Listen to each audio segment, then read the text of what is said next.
सभी को नमस्कार। आज के सत्र में मुख्य रूप से हम वरिष्ठ अध्यापक के जो विद्यार्थी हैं उसके विषय में ही हम बात करेंगे और मुख्य रूप से विज्ञान के वर्ग के जो विद्यार्थी हैं उन विषय पर आज अपना ये वीडियो रहने वाला है। तो ठीक होली के त्यौहार के बाद आप सब त्यौहार बनाने के बाद अपने यथास्थान पर पहुंच चुके हैं, कुछ नहीं पहुंचे हैं, आने वाले 1-2 दिन में व्यवस्थित हो जाएंगे। बहुत से विद्यार्थी ऐसे हैं जो घर रहकर तैयारी कर रहे हैं, कोई बाहर रहकर तैयारी कर रहे हैं।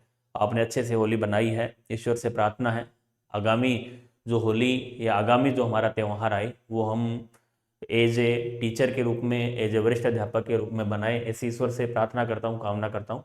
और आप जो बचा हुआ समय है, 4-5 महीने का लगभग समय बचा हुआ है।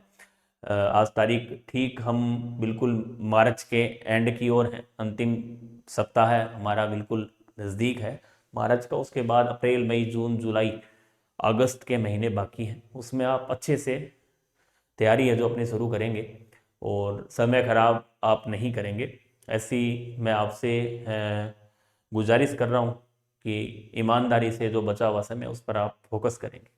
तो आज के इस सत्र के अंदर हम वरिष्ठ अध्यापक विज्ञान वर्ग के जो अभ्यर्थी हैं वो अभ्यर्थी का जो टाइम टेबल है, शेड्यूल प्लान है, वो किस प्रकार का होना चाहिए और दोनों जो प्रश्न पत्र हैं उनका जो समय प्रबंधन है वो किस प्रकार से हो।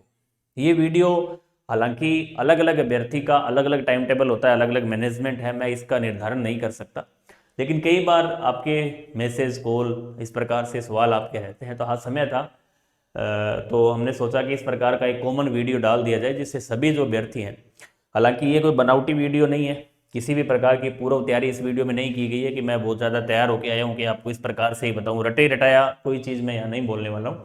मैं मेरे अनुसार जो जिस प्रकार से मैंने तैयारी की उसी अनुसार केवल 15-20 मिनट के अंदर आपको ये बताने का प्रयास करूंगा। हो सकता है एक अभ्यर्थी भी इसका अनुसरण कर ले, तो मेरे द्वारा बताए गए इस वीडियो के माध्यम से एक भी विज्ञान का अभ्यर्थी चयनित होता है तो मुझे खुशी होगी और मेरा ये बताना सार्थक होगा। और आप प्रयास करेंगे, केवल आपको सुनना है, आपको अच्छा लगे, ठीक लगे भाई ये सर का टाइम टेबल था और हम इसको फॉलो करें तो हमारा क्या इसमें हो सकता है आपको अच्छा लगे। नहीं लगे तो आप इसको वीडियो के ठीक बाद एक कान से सुनने के बाद दूसरे कान से निकाल देना, और अच्छा लगे तो इसको आपको अपने जीवन में उतारना। तो मुख्य रूप से बात क्या है कि जो विज्ञान का अभ्यर्थी है उस पर ही मैं बात कर रहा हूँ कि टाइम टेबल किस प्रकार से सेट करना। टाइम टेबल का मतलब आपका जो मैनेजमेंट है वो बहुत जरूरी है। चाहे आप, मैं मुख्य रूप से विज्ञान की बात कर रहा हूँ, लेकिन सभी विषयों के लिए ही बहुत महत्वपूर्ण है कि आप अपना जो समय प्रबंधन है, अपना जो मैनेजमेंट है, टाइम टेबल जो आपका है वो किस प्रकार का होना चाहिए, और उस पर बहुत कुछ डिपेंड करता है। ये चीज़ें आपको शायद आपने चाहे कोचिंग कर रखी हो वहाँ भी नहीं सिखाई जाती है, क्योंकि उनका काम केवल आपको क्या है, आपका जो पाठ्यक्रम है, आपका जो सिलेबस है उनको पूर्ण करवाना है। अब आप उसको किस प्रकार से पूर्ण करते हैं, नहीं करते हैं, पढ़ते हैं, नहीं पढ़ते हैं, वो उनकी कोई नैतिक जिम्मेवारी नहीं है। हालांकि होनी चाहिए, करते भी हैं कोशिश, लेकिन अभ्यर्थी उस विषय में क्या सोचता है, क्या करता है, वो अलग बात है। तो उन सभी अभ्यर्थियों के लिए इंपॉर्टेंट है, चाहे आपने कोचिंग कर रखी है, नहीं कर रखी है, आप सेल्फ पढ़ रहे हैं, कहीं भी पढ़ रहे हैं, दुनिया के किसी भी कोने से वरिष्ठ अध्यापक विज्ञान विषय की तैयारी कर रहे हैं, तो उन सभी के लिए काफ़ी इंपॉर्टेंट वीडियो है। आपको प्रयास करना, इन चीज़ों को सीखना है। अभी भी हमारे पास इतना समय बचा हुआ है कि आप यदि अभी भी अपना जो टाइम टेबल है उसको सही तरीके से मैनेजमेंट करेंगे, व्यवस्थित करेंगे, तो निश्चित रूप से आपको काफ़ी फायदा होगा। क्योंकि पढ़ना अलग चीज है, याद करना अलग चीज है, उसको व्यवस्थित करना बहुत जरूरी है। आप उसको व्यवस्थित किस प्रकार से कर रहे हैं, उसको समेट किस प्रकार से हैं, लास्ट टाइम में आप किस प्रकार से उसको मैनेजमेंट कर रहे हैं। तो आप सबसे पहले इस प्रकार में, आप जब भी तैयारी शुरू कर रहे हैं, आपने शुरू कर रखी है, पढ़ रहे हैं आप अच्छे से, क्योंकि इसके अंदर आपके जो 3 विषय हैं मुख्य रूप से, सब्जेक्ट की मैं बात कर रहा हूँ, सब्जेक्ट के अंदर आप बायो पढ़ते हैं, केमिस्ट्री पढ़ते हैं और फिजिक्स पढ़ते हैं।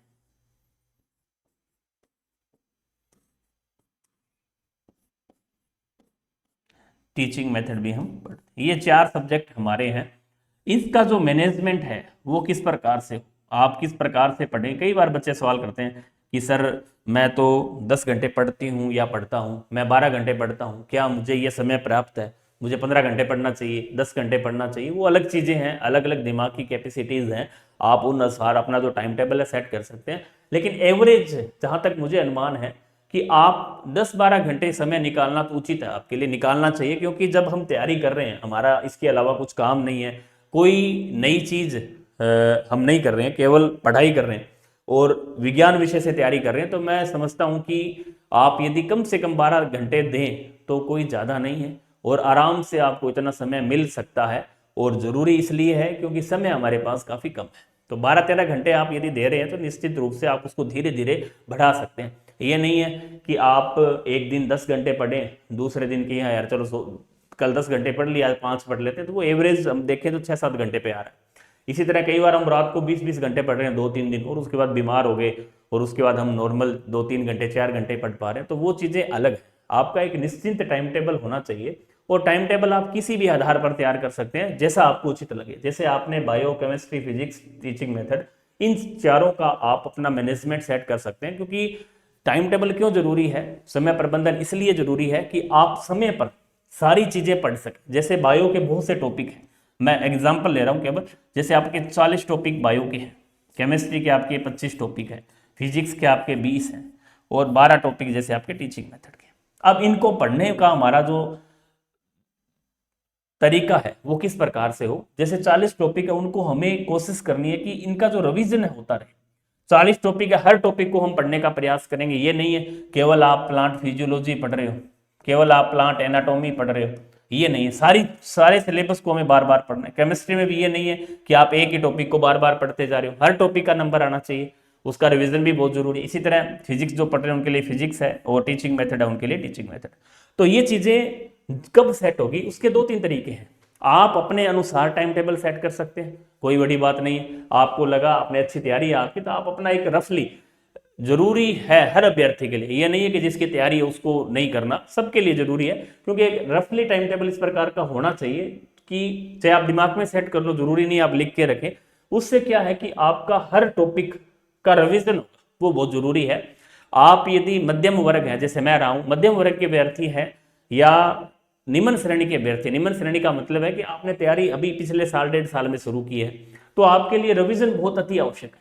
जो मोर टैलेंटेड है, शुरू से ही ब्रिलियंट है, नीट वगैरह की तैयारी कर रखी है, उनको थोड़ा सा कम रिवीजन की आवश्यकता है। क्योंकि वो चीजें वो पहले 3-4 बार, हालांकि ये नहीं कह रहा हूं कि उन्हें पढ़ना नहीं है, पढ़ना है, लेकिन हमारी तुलना में थोड़ा सा उनको कम समय लगेगा, रिवीजन बहुत जल्दी होगा क्योंकि उन्होंने उन चीज़ों को 5-7 बार पहले पढ़ रखा है, कई बार टेस्ट सीरीज में टेस्ट दे रखे हैं, जैसे नीट वगैरह की तैयारी की है, अच्छे ऑब्जेक्टिव प्रश्न निकाल रखे, तो उनकी थोड़ी सी जो विषय है उस पर कमांड अपने से ज्यादा है। उस कमांड को हमें बढ़ाने के लिए आप अपना जो टाइम टेबल खुद सेट कर सकते हैं। कोई टेस्ट का नहीं है कि आप टेस्ट के माध्यम से ही करें, कोई जरूरी नहीं है। वो तो उन अभ्यर्थियों के लिए है जो अभ्यर्थी अपना टाइम टेबल खुद सही सेट नहीं कर पा रहा है। यदि आप उस अनुसार करें वो भी ठीक है। टेस्ट के माध्यम से जैसे आप करते तो टेस्ट में टॉपिक दे रखे हैं, उस अनुसार आपका जो रिवीजन है वो चलता रहेगा। लेकिन उसकी एक शर्त है, टेस्ट का मतलब आप उसको फॉलो आपको करना पड़ेगा। क्यों, कई विद्यार्थी क्या है कि उसको फॉलो नहीं कर पाते, 1-2 बैच निकलते हैं, 1-2 टेस्ट आपने रेगुलर दिए और फिर आपने छोड़ दिया, तो वो जो टॉपिक हैं आपके छूट जाएंगे। तो आप खुद भी टाइम टेबल इस प्रकार से सेट कर सकते हैं कि आपने जैसे बायो के जो यूनिट सिलेबस आप तीनों का अलग अलग रख लो, आपका जो बायो का टॉपिक हो गया उसको टिक लगा दिया, तारीख लिख ली, पेज पे लिख सकते हो कि इसका रिवीजन मैंने ठीक आज से 15 दिन पहले इसको पढ़ा था, उस दिन मैंने कौन सा टॉपिक पढ़ा था, 15 दिन पहले ये पढ़ा था, तो उस टॉपिक को हमने 15 दिन ठीक बाद आप एक बार रिवीजन और कर दो, तारीख लगा दी, अगला देखा कि महीना हो गया आज पढ़ा हुआ एक टॉपिक, एक बार रिवीजन और हो गया। अगली बार जब देखा यार 2 महीने हो गए, एक बार रिवीजन और हो गया, तो आप 2-3 महीने के अंदर देखो 3-4 बार उस टॉपिक को पढ़ चुके हैं। ये आपको करना ही पड़ेगा यदि आप वास्तव में तैयारी कर रहे हैं। और आप केवल ये रैंडमली आपने आज कोई टॉपिक पढ़ लिया, किसी का पढ़ लिया, मन किया तो पढ़ लिया, नहीं पढ़ा, तो वो चीजें क्या है कि थोड़े दिन बाद पढ़ तो रहे लेकिन वो स्थायी नहीं हो रही। स्थायी करने के लिए हमें उन चीजों को बार बार पढ़ना पड़ेगा, बार बार देखना पड़ेगा। बहुत जरूरी चीजें हैं, ये बारीकी से मैं आपको बता रहा हूं। यदि आप ऐसा नहीं कर रहे हैं तो आपको ऐसा करना चाहिए, क्योंकि हो सकता है आपको वो चीजें आ रही हो। कई बार हम ओवर कॉन्फिडेंस में भी होते हैं कि यार ये तो मेरा पढ़ा हुआ है, सर क्या बता रहे हैं, ये तो मैंने पढ़ा है, सारी चीजें याद कर रखी है। लेकिन उन चीजों को आप थोड़ा सा धरातल पर देखेंगे तो आपको थोड़े दिन बाद उसका एहसास होगा कि यार ये टॉपिक तो वास्तव में मैंने नहीं पढ़ा, रिवीजन नहीं किया। तो आपको एक बार समय लगेगा। अब आप इसको टेस्ट के माध्यम से भी देख सकते हैं, जैसे मैंने टेस्ट सीरीज जो शुरू कर रखी है या मेरे साथी कोई करवा रहे हैं, तो उसमें क्या है कि आपको टेस्ट में सारे प्लान दे रखे हैं। टेस्ट के अंदर क्या दे रखा है, एक टॉपिक बायो का है, एक केमिस्ट्री का है, एक फिजिक्स का है। तो आपका एक क्राइटेरिया फिक्स हो गया कि हमें इन 7 दिन में इन चीज़ों को पढ़ना है। अब आपने टॉपिक वाइज 4 टेस्ट दे दिए, महीना हो गया, महीने बाद उसका रिवीजन भी हो जाएगा। तो वो चीज़ें भी लागू हो जाएगी कि 1 महीने बाद हमें इन 4 टॉपिकों को एक बार फिर पढ़ना। तो ये इस तरीके से भी आप अपना जो टाइम टेबल है उसको सेट कर सकते हैं। लेकिन मेरा कहने का मतलब ये है कि आपको रिवीजन जरूर करना है। रिवीजन तब तक आप नहीं करेंगे, तब तक ये चीजें स्पष्ट नहीं होगी, सही तरीके से आप उसका प्रबंधन नहीं कर पाएंगे, मैनेजमेंट नहीं कर पाएंगे। और मैनेजमेंट मिस है आपका, मिस मैनेजमेंट है, तो निश्चित रूप से आप थोड़े दिन बाद सारी चीजें क्या है भूल जाते हैं। तो मेरा कहने का मतलब ये है, तात्पर्य ये है कि आप मुख्य रूप से जहां भी पढ़ें, कहीं भी पढ़ें, कहीं से भी पढ़ रहे हैं, ऑनलाइन ऑफलाइन, घर पे रूम लेके, लाइब्रेरी में, जहां भी है, उसमें कोई बाध्यता नहीं है। दिन में पढ़ रहे हैं, रात को पढ़ रहे हैं, दोस्तों के साथ पढ़ रहे हैं, उससे कोई फर्क नहीं पड़ता, आप पढ़ रहे हैं, ये इंपॉर्टेंट चीज है। लेकिन पढ़ने का सबसे उद्देश्य क्या है कि आपका रिवीजन होना चाहिए। उन चीजों को आपको कई दिन बाद संभालना है कि ये चीजें मेरे याद है या नहीं है। ये है समय प्रबंधन। अब आपने, मैंने देखा जैसे रेंडमली आप यदि पढ़ रहे हैं तो रेंडमली आपने आज ये टॉपिक पढ़ लिया, उसका कोई मैनेजमेंट नहीं है। जैसे आपने स्कूल में देखा होगा, मैंने आज बताया भी था कि मैं कोशिश ये कर रहा हूं कि आपको 11वीं 12वीं में जैसे आप पढ़ रहे थे, आपने देखा होगा टीचर्स हमें पाठ देते थे याद करने के लिए, हम याद करके लाते थे, फिजिक्स केमिस्ट्री बायो। उसका जो रिजल्ट था वो बहुत अच्छा था। हमें कहते थे कल आपका इस पार्ट का टेस्ट है, तो टेस्ट के बहस से हम क्या थे, पढ़ते थे। लेकिन अब हमारा क्या हुआ कि कॉलेज लाइफ जब शुरू होती है तो उसके बाद हम ओपन हो जाते हैं, खुले हो जाते हैं, हमें कोई कहने वाला नहीं है। कॉलेज लेक्चरर क्लासें लगाई तो ठीक है, नहीं लगाई तो ठीक है। और जैसे कंपटीशन में आते हैं तो और ओपन हो जाते हैं और खुले हो जाते हैं, तो हाँ हमें कुछ कहने वाला नहीं है, टोकने वाला नहीं है। घर पे 11वीं 12वीं में क्या कि हमारे पास एक भय था, भाई बताते थे टीचर्स भी, हाँ ये चीज आपको पढ़नी है, ये नहीं पढ़नी है, इतने प्रश्न याद करने हैं, यहाँ से याद करने हैं, नहीं पढ़ोगे तो हम आपको मार पड़ेगी, घर पे शिकायत करेंगे, ये सारी चीजें थी। अब क्या है कि थोड़ा सा माहौल अलग है। हालांकि अब हम वो चीजें बताने की आवश्यकता नहीं है, क्योंकि हम उस स्टेज पर पहुंच चुके हैं जहां हमें निर्णय स्वयं को लेने होते हैं। लेकिन शायद उन निर्णयों को लेने में हम हिचकिचाते हैं या गलत संगत में चले जाते हैं, भूल जाते हैं उन चीजों को, मिस गाइड हो जाते हैं, ये सारी चीजें आती हैं। लेकिन उन चीजों को छोड़ के यदि वास्तव में आप यहां से आप सरकारी नौकरी पास पाना चाह रहे हैं, हासिल करना चाहते हैं, तो निश्चित रूप से आपको एक निश्चित क्राइटेरिया के अंदर, निश्चित एक टाइम टेबल के अंदर, एक समय प्रबंधन के साथ, मैनेजमेंट के साथ आपको पढ़ना पड़ेगा। नहीं आप क्या है कि वो गलतियां दोबारा करोगे। जैसे आपने देखा होगा अपने क्लास टाइम के समय, स्कूल टाइम के समय, आप में, हम में, सब में सेम रहा है कि हम जो बच्चे टीचर्स का कहना मानते थे, बताते थे कि सर ने आज आज ये लेसन याद करना चाहिए, तो वो चीजें धीरे धीरे धीरे धीरे डेली उनका रिवीजन होता था, 4-5 दिन बाद टेस्ट होता था, तो वो बच्चा याद करके आता था। एक बच्चा वो था जो अपनी मर्जी से, सर ने कहा नहीं किया, तो लास्ट में क्या होता है कि वो, हम ये सोचते हैं, वो भी यही सोचता था। और अभी भी आप में कुछ साथी ऐसा सोचते हैं कि यार लास्ट में देख लेंगे, 2-3 महीने उस टाइम पढ़ लेंगे। उस समय क्या होता है कि इतना दबाव आ जाता है, वो सेम चीजें, वही 11वीं की चीजें, 11वीं 12वीं की जो चीजें हमें अब पढ़नी पड़ रही, उस समय हमें कहा था कि यार आप पढ़ लो, आपको काम आएगी आगे। लेकिन हमारा दिमाग उस समय नहीं चलता, आपका नहीं, लगभग 90% अभ्यर्थियों का नहीं चलता। वो कहते हैं बाद में देखेंगे, जब पढ़ना होगा उस टाइम पढ़ लेंगे, अभी हमें जरूरत नहीं। तो वो चीजें उन 2-10% अभ्यर्थियों को आप देखो, अब उन्हें थोड़ा सा कम परेशान होना पड़ता है, क्योंकि उस समय उन्होंने उन चीजों का रिवीजन किया है, पढ़ा है, देखा है, अच्छे से रिवीजन किया है, तो वो उन्हें जल्दी याद होगी। और आपको थोड़ा सा उसमें समय लगेगा, क्योंकि हमें उन चीजों की आदत नहीं है। पहली बात, आपने मैनेजमेंट कर लिया, इस तरीके से आप सेट करो उसको कि हर यूनिट का 15-20 दिन, 25 दिन से रिवीजन होता रहे। उसके बाद हम देखें कि आपने रिवीजन कर लिया। अब जैसे ही आपने टॉपिक पढ़ा, कोई भी XYZ, आपने जैसे बायो का कोई टॉपिक पढ़ लिया, केमिस्ट्री का पढ़ लिया, फिजिक्स का पढ़ लिया, एक यूनिट आपने पढ़ लिया, आपको 2 दिन लगे या 1 दिन में आपने उसको पढ़ लिया। उसके बाद उससे संबंधित जो भी सवाल हैं, उन चीजों को बहुत जरूरी करना। कई विद्यार्थियों की आदत क्या होती है कि केवल उसको पढ़ते जाते हैं, थ्योरी को 2 बार निकाल दिया, 3 बार निकाल दिया, पूछते हैं कितनी बार पढ़ दिया, 4-5 बार निकाल दी। राजस्थान बोर्ड को तो मैंने 6-7 बार। निकालने का मतलब ये नहीं है कि आपने केवल थ्योरी पढ़ दी, निकालने का मतलब ये है कि आपने उससे जो प्रश्न किए, क्या आपने उनका मनन किया, 2 दिन बाद उसको सोचा, विचारा, देखा कि यार उसमें कितना याद है, आप उसके प्रश्न निकालिए। आसान सा तरीका है, आप उसके क्वेश्चन निकालिए। यदि आपसे प्रश्न हो रहे हैं, इसका मतलब आपने पढ़ा है। प्रश्न नहीं हो रहे हैं, इसका मतलब आपने थ्योरी अच्छे से नहीं पढ़ी। आप उस थ्योरी को दोबारा एक बार देखिए। मैं बेसिक से आपको बिल्कुल बता रहा हूं कि आप वास्तव में आपको इस टाइम टेबल के अनुसार पढ़ने में मजा आएगा। एक बार आपको थोड़ा सा टाइम लगेगा सेट होने के अंदर, जब आप सेट हो जाएंगे तो निश्चित रूप से आप उसमें खो जाएंगे। अब आपने उसके प्रश्न निकाले टॉपिक वाइज, मैं आपको बता रहा हूं बहुत आसान है। टॉपिक आपने जो भी पढ़ा उसके आपने 50-40 प्रश्न निकाल लिए। अब प्रश्न कहां से निकालें, इसके लिए सबसे अच्छा तरीका है कि प्रश्न बहुत जगह दे रखे हैं। जैसे साइंस का विद्यार्थी है, कोई यूनिवर्सल पढ़ रहा है, कोई एलन की सीट पढ़ रहा है, कोई बहुत प्रश्न निकाल रहा है। मतलब कई बच्चे तो ऐसे हैं कि सर ने बोला हमें तो प्रश्न निकालने, तो बच्चे बेचारे क्या करते हैं 200-200 प्रश्न एक टॉपिक के निकाल रहे हैं। आप प्रकाश संश्लेषण पढ़ लिया कि सर ने कहा प्रश्न निकालने, 200 प्रश्न निकाल रहे। अरे 200 पढ़ने की जरूरत नहीं है, आप उससे संबंधित ढंग के 30-40 प्रश्न ही निकाल लो। पुराने पेपर देखो, आप ऑब्जेक्टिव प्रश्न जो पुराने पेपरों में आए उन पेपरों को देख लो। पेपरों में नहीं मिल रहे तो व्यवस्थित तरीके से, काफी समय मैंने भी मेहनत की है केमिस्ट्री की, हमने जो बुक निकाल रखी उसमें से आप निकाल लो प्रश्न। लेकिन सारी चीजें नहीं है। अब आप ये कहेंगे कि इतने प्रश्न, अब इतने प्रश्न निकालेगा कैसे बच्चा? 200 प्रश्न प्रकाश संश्लेषण से निकालोगे, 200 आप श्वसन में से निकालोगे, 200 आप एंजाइम से निकालोगे, तो आप तो 1000 प्रश्न तो आपके केवल प्लांट फिजियोलॉजी में हो गए। तो आप केवल उस बेस पर प्रश्नों का आधार बनाइए जो पिछले सालों में आए हुए हैं। जैसे आपने मैंने कहा कि ऑब्जेक्टिव जो बुक है उसके माध्यम से आप देखिए इतने प्रश्न है, उस आधार पर आप 15-20 प्रश्न और देख लो कि ऐसे प्रश्न नहीं आए हुए हैं। हमने सीट के पीछे ऐसे प्रश्न देखे जो इस लेवल के हैं, उस लेवल के आप जैसे किताब में 40 दे रखे हैं तो आप 60 निकाल लो, 20 प्रश्न और एक्स्ट्रा निकाल लो। उसके बाद उस यूनिट को दोबारा थ्योरी पढ़ो, उसके बाद एक बार और रिवीजन करो। जैसे मैंने कहा कि 15-20 दिन से फिर एक बार और ऑब्जेक्टिव निकालो।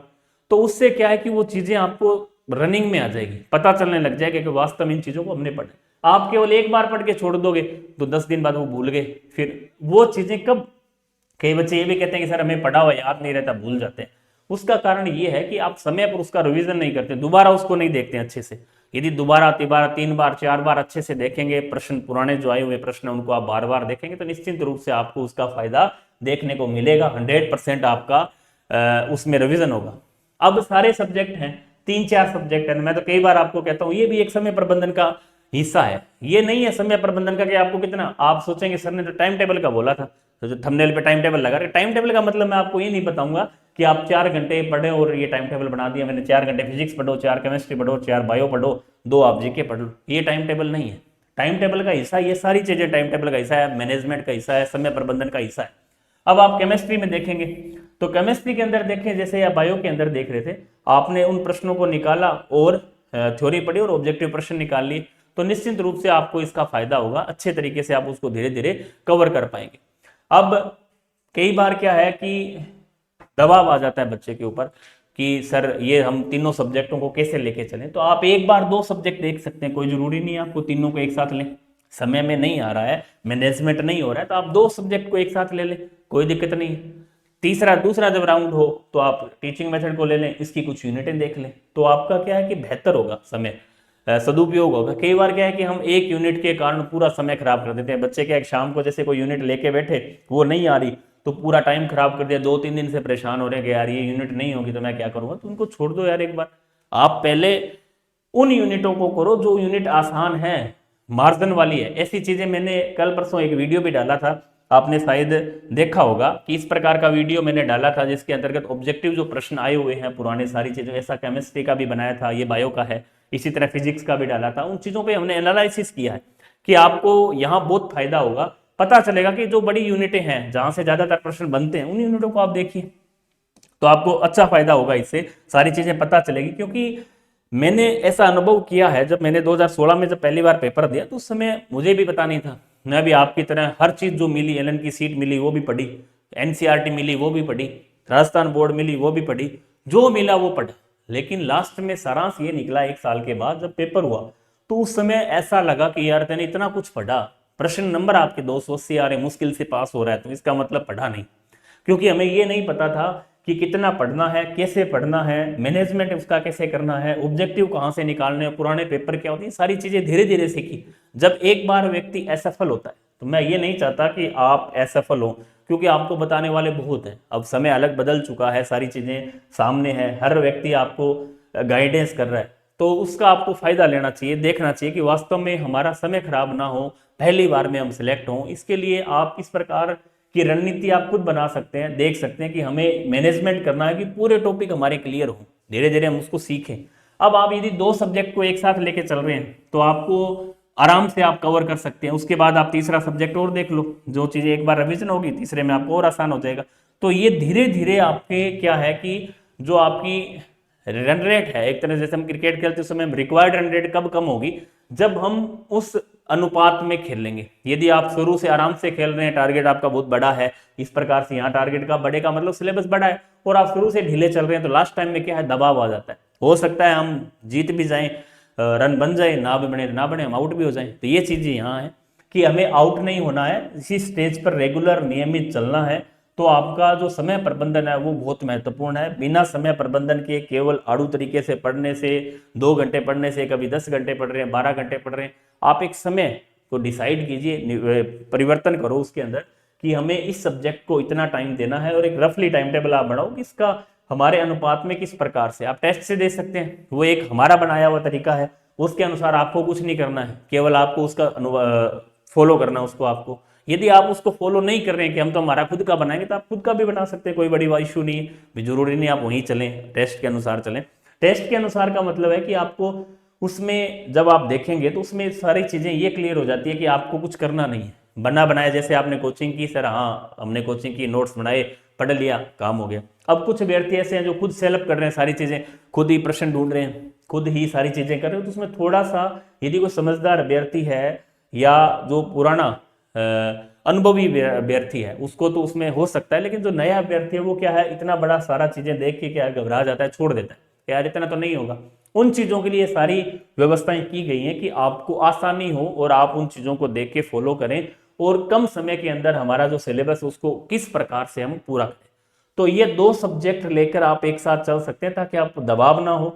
मुख्य रूप से बात ये ध्यान रखनी है कि एक बहुत ज्यादा कई बार क्या, मटेरियल, ये सारे समय प्रबंधन के हिस्से हैं। मटेरियल का मतलब है कि आपने पढ़ा क्या है, पढ़ क्या रहे हैं। मैं आपको बार बार कहता हूं कि सबसे पहले प्राथमिकता आपकी रहनी चाहिए, यदि आपके पास नोट्स है तो उनको आप पढ़ो।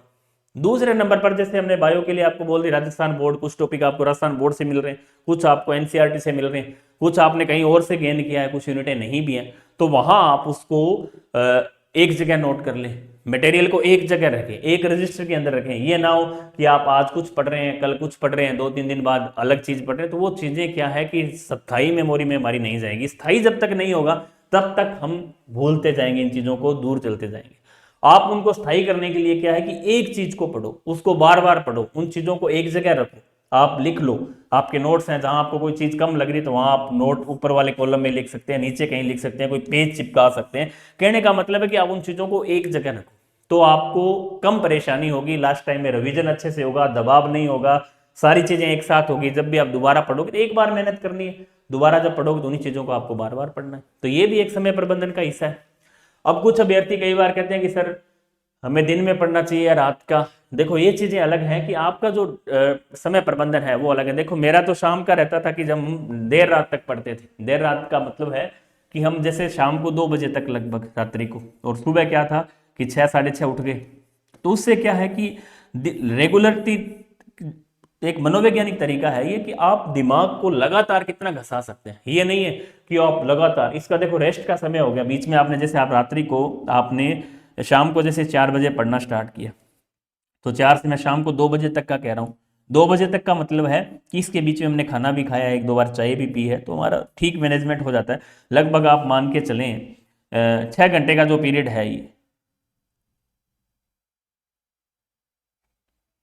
4 से लेकर आपका 10 बजे तक हो गया टाइम, और 3 और 2 5 7-8 घंटे का समय हो गया, इतने तक आप पढ़ रहे हैं। उसके बाद आपने जैसे 2 बजे आप सो गए, सुबह 6-7 बजे तक आप उठे, 7 बजे के बाद आपका लगभग 11 बजे तक या 12 बजे तक आप पढ़ सकते हैं। खाना भी इसमें हो गया, नाश्ता हो गया, चाहे आपका बीच में चाय होगी। उसके बाद आप 12 बजे खाना खाने के बाद 1.5 घंटा 2 घंटे, रात को आप देर रात तक पढ़ रहे हैं, तो आप दिन में कम से कम 2 घंटे रेस्ट करें।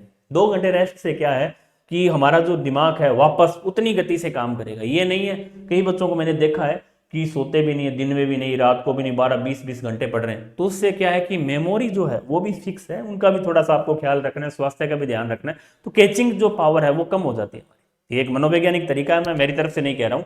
उसके लिए आपको बीच बीच में 2-2 घंटे के रेस्ट होने चाहिए, 2 घंटे का हो, 2.5 घंटे का हो, 1.5 घंटे का हो। उससे क्या है कि हमारी जो स्पीड है वो उतनी बनी रहेगी, रेस्ट भी हो जाएगा, नींद भी हो जाएगी, पढ़ाई भी हो जाएगी, समय भी बढ़ जाएगा।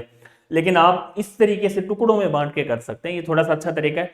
बाकी यदि आपको उचित लग रहा है कि आप दिन में पढ़ रहे हैं, उससे मैं ये नहीं कह रहा हूँ कि आपको रात को ही पढ़ना है। आपको यदि सेट है टाइम टेबल आपका, तो आप उसी अनुसार सेट रखें, लेकिन लगातार पढ़ने की तुलना में आप टुकड़ों में पढ़ें। बीच बीच में आप 18 घंटे यदि पढ़ रहे हैं, जैसे किसी बच्चे का 15 घंटे का टाइम टेबल है, तो आप इसके बीच में 4-4 घंटे के पीरियड कर सकते हैं।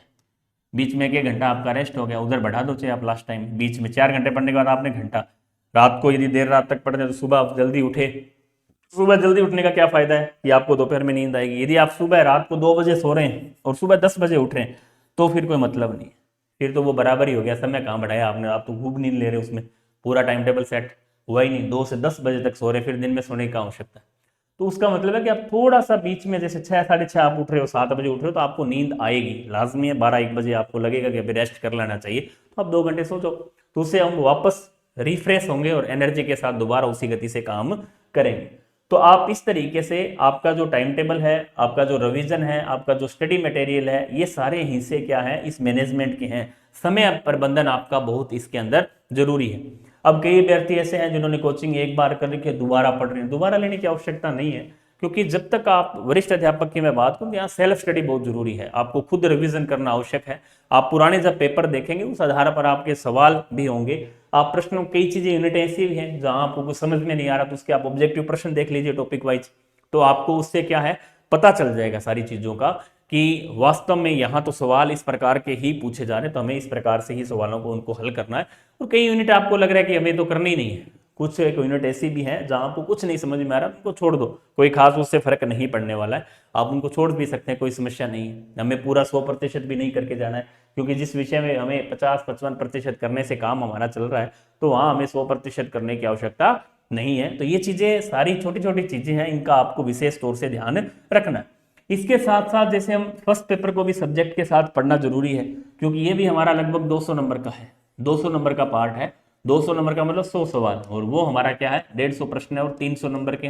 तो ठीक दोनों का 200 का और एक 300 का है, थोड़ा अंतर है। जैसे आप यदि सेकेंड पेपर 10 घंटे आप पढ़ रहे हैं, तो मेरा ऐसा मानना है कि आप 4 से 5 घंटे उसको भी दें, फर्स्ट पेपर को भी दें, क्योंकि वो भी महत्वपूर्ण है। विज्ञान का जो विद्यार्थी है, अब वो सब्जेक्ट में चाहे कितना भी धुरंधर है, हमें पता है एवरेज जो स्टूडेंट है वो लगभग 60 से लेकर 75 प्रश्नों तक रह जाता है, इससे ज्यादा उससे नहीं होते। तो उसको चाहिए कि फर्स्ट पेपर में भी कम से कम 60 प्रश्न के आसपास वो टारगेट रखे। तो उस 60 प्रश्न को करने के लिए आप उसका भी अलग से समय रखें, कि हमारा जो चाहिए उसमें आप ये देख सकते हैं कि आपका यदि सब्जेक्ट मजबूत है, तो आप जो आपका वीक टाइम है जैसे आपको शाम को लगे ये वीक टाइम है हमारा, उस समय आप जीके पढ़ सकते हैं, बार बीच में भी पढ़ सकते हैं। कई बार हम सब्जेक्ट को पढ़ते पढ़ते बोर हो जाते हैं, उस समय हम तो ऐसे करते थे, बीच बीच में 5-6 घंटे सब्जेक्ट पढ़ लिया, फिर एक टॉपिक बीच में हिस्ट्री का निकाल दिया, उससे रुचि भी बनी रहती है। 4-5 घंटे फिर केमिस्ट्री पढ़ दी, 3 घंटे बीच में हमने ज्योग्राफी देख ली, फिर हमने 3 घंटे बायो पढ़ ली, फिर 2 घंटे हमने इंडिया की पॉलिटिकल देख ली। उस हिसाब से भी आप सेट कर सकते हैं, उसमें ही वही मेथड है। उसके बीच में भी हम ऑब्जेक्टिव प्रश्न वगैरह निकालेंगे, तो रुचि बढ़ेगी। पुराने प्रश्न देखो, आप उस आधार पर पढ़ो, क्योंकि देखो चाहे बायो हो चाहे जीके हो, पढ़ने में अथाक बुकें हैं, अथाक सिलेबस है, सारी चीजें हम नहीं पढ़ सकते। मैं आपको बार बार कह रहा हूं, सारी चीजें हमें पढ़नी भी नहीं है। हमें केवल हमारा जो एग्जाम है उसकी डिमांड क्या है, उस परीक्षा की डिमांड क्या है, उस विषय की डिमांड क्या है, उसके अनुसार हमें ये स्टडी मटेरियल तैयार करना है। उससे ज्यादा पढ़ने की आवश्यकता हमें नहीं है। उस आधार पर आप पढ़ेंगे तो निश्चित रूप से आपको इसका फायदा होगा। आप केवल इस आधार पर देखें कि हमें केवल ज्ञान हासिल नहीं करना, ज्ञान आपका कोई भी नहीं देखने वाला है। आपका जब तक सिलेक्शन नहीं होगा, आपको कोई नहीं मानेगा। आपको चाहे कितना भी ज्ञान है, कितना कुछ याद है, आपको कोई पूछने वाला नहीं है।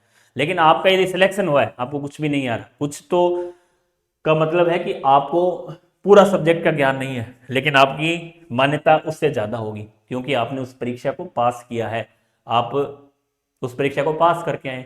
तो इसके लिए आपको कई चीजें देखनी होती है। समय प्रबंधन इस परीक्षा के लिए काफी महत्वपूर्ण है, क्योंकि ये परीक्षा केवल ज्ञान की परीक्षा नहीं है। मैं तो ये मानता हूं ये कि प्रबंधन की परीक्षा है। जिसका मैनेजमेंट सही है इस परीक्षा के अंदर, वही पास होगा। ज्ञान वाले रह जाते हैं, ये कन्फर्म है। कई बार परीक्षाओं में मैंने देखा, आपने भी देखा होगा, जिसने एक एक सब्जेक्ट को, केवल कई बच्चे मैंने ऐसे देखे जिन्होंने केवल केमिस्ट्री और बायो थोड़ी सी पढ़ी, उससे भी सिलेक्शन हुआ है। बहुत से बच्चे हैं जिन्होंने जीके बेस पर भी सिलेक्शन लिया है। बहुत से ऐसे बच्चे हैं जिन्होंने केवल सब्जेक्ट बेस पर ही सिलेक्शन लिया है। अब वो मैनेजमेंट, इसे ही तो कहते हैं आप, समय का प्रबंधन, आपका जो विषय का मैनेजमेंट है वो बहुत जरूरी है। इन चीजों का आपको विशेष तौर से छोटी छोटी बातों का ध्यान रखना है। निश्चित रूप से आपका जो टाइम टेबल है, अब ये उसकी विशेष टाइम टेबल की मैं बात करूं कि हमें कितना घंटे पढ़ना चाहिए। कई बार ये भी सवाल बच्चे कहते हैं कि हमें क्या पढ़ें। तो मैंने आपको बताया था कि 12-13 घंटे का टाइम पीरियड आपका कम से कम शुरुआत के अंदर होना चाहिए। उसके बाद उसको बढ़ाएं, आप 16, 17, 15, 16 घंटे तक ले जा सकते हैं। क्योंकि उसमें कारण ये है कि इतना टाइम टेबल क्यों है, क्योंकि हमारे पास बायो का सिलेबस काफ़ी बड़ा है, केमिस्ट्री का काफ़ी बड़ा है, उसके बाद जीके वाला बहुत बड़ा है, जो लोग फिजिक्स पढ़ रहे हैं उनका और ही ज़्यादा बड़ा है। तो उन चीज़ों को पढ़ने के लिए हमें क्या है, समय चाहिए। एक बार नहीं पढ़ना, मैंने आपको बताया 15 दिन से 20 दिन से उसका रिविजन भी आवश्यक होता है। तो ये सारी चीज़ें उसके अंदर जरूरी है। तो आप अपने अनुसार टेस्ट के माध्यम से कैसे भी अपना जो समय प्रबंधन है, अपना जो समय है उसको आप किस तरीके से सेट करें, बहुत जरूरी है। उस अनुसार यदि आप करेंगे, एक बार आपको समय लगेगा। जब तक आपका समय प्रबंधन नहीं है तो मैं आपको निश्चित रूप से कह रहा हूं सिलेक्शन नहीं होने वाला। मैनेजमेंट जब तक आप नहीं करेंगे, आप केवल दिन में सोच लिया आज ये पढ़ लिया, परसों नहीं पढ़े, अगले दिन कोई टॉपिक पढ़ लिया, रैंडमली यदि आप पढ़ेंगे तो निश्चित रूप से आप इन परीक्षाओं में इन प्रश्नों को आप सही नहीं कर पाएंगे और सिलेक्शन से दूर रहेंगे। लेकिन यदि आपका मैनेजमेंट सही है, कम पढ़ रहे हैं, मैनेजमेंट से पढ़ रहे हैं, तो निश्चित रूप से आप इस परीक्षा को बहुत कम समय के अंदर पास कर पाएंगे। ऐसा मेरा मानना है, मैंने देखा है, मेरा खुद का अनुभव है। आप मैनेजमेंट जरूर रखें, बहुत से विद्यार्थी बहुत होशियार हैं, बहुत अच्छे हैं, पढ़ाई में अच्छा उनका बैकअप है, पहले से ही शुरू से ही ब्रिलियंट स्टूडेंट है। लेकिन वो क्या है कि समय प्रबंधन के कारण रह जाते हैं, ठीक से सिलेबस को कवर नहीं कर पा रहे हैं। उसमें क्या है कि सिलेबस काफ़ी बड़ा है, इस सिलेबस को करने के लिए हमें थोड़ा समय की आवश्यकता है। तो आप इस अनुरूप से मैंने प्रयास किया है कि जो प्रबंधन है, समय मैनेजमेंट है आपका किस प्रकार से होना चाहिए, इसको आप अच्छे से करें तो निश्चित रूप से आपको फायदा होगा। बाकी आगे की वीडियो में फिर आपसे मुलाकात करेंगे, तब तक के लिए जय हिंद, जय भारत, जय राजस्थान। एक अभी आज शायद ऑफर का भी लास्ट दिन है, जिन अभ्यर्थियों ने टेस्ट सीरीज वगैरह नहीं ली है और सभी पर ये चल ही रहा है, आपने देखा होगा 30% की छूट हमने इसमें दे रखी है सभी टेस्ट सीरीज के ऊपर। तो निश्चित रूप से इसका फायदा लें। होली 11 मार्च से 15 मार्च तक था, तो उसमें बहुत सी नई टेस्ट सीरीज भी जैसे 23 तारीख से शुरू हो रही है, वीडियो सॉल्यूशन है। इस सीरीज के माध्यम से भी आप अपना जो मैनेजमेंट है, सिलेबस है, उसको अच्छे से कवर कर सकते हैं। तो आप इसका फायदा लें, आज इसका अंतिम दिन है। उसके बाद ये टेस्ट सीरीज जो आपकी लगभग शायद 1100 के आसपास की हो जाएगी। तो ये भी अच्छा मौका है, आप इससे जुड़ें, इसके माध्यम से अच्छे आपको वीडियो सॉल्यूशन मिलेंगे, पेपर करने का जो तरीका है, किस प्रकार से हमें ये करना है, सारी चीज़ें आप सीखेंगे। तो आज के वीडियो में बस इतना ही, आगे की वीडियो में फिर आपसे मुलाकात करेंगे। तब तक के लिए जय हिंद, जय भारत, जय राजस्थान।